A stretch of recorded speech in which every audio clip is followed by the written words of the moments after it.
The education of New Zealand children is getting a massive boost. It's not just a makeover, but a complete restructuring that'll change the way every school in the country is run. The main points unveiled by John Key today.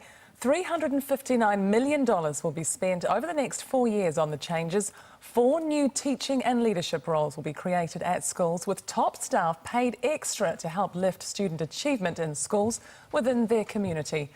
It is election year, so political analysis of the announcement shortly. First, here's Sharon Ferguson with the details. By the time this uniform fits Ruby, her school will be operating in an entirely different way. It'll be a new state of education. Far too many kids do poorly at school, and that's not something to be proud of. So 4 new roles are being created, and the people who take on those roles will be paid extra. This is also about creating better career pathways for our teachers and principals, and it's about raising the status of the profession. Executive principals will be appointed to oversee groups of schools, around 10 or so. They'll spend 2 days a week working with other schools in the community. There'll be around 250 such principals. 1,000 expert teachers will work with executive principals with a focus on improving specific areas of need like maths, science and literacy. Lead teachers will be chosen as role models. They'll open their classes to help train and improve others. There'll be around 5,000 lead teachers.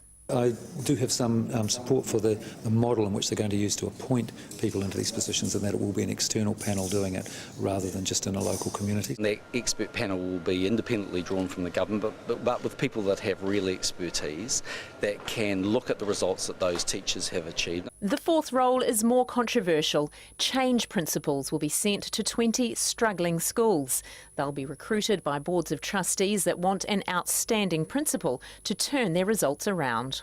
We won't be moving principals out. That's a matter for the boards to apply for this opportunity.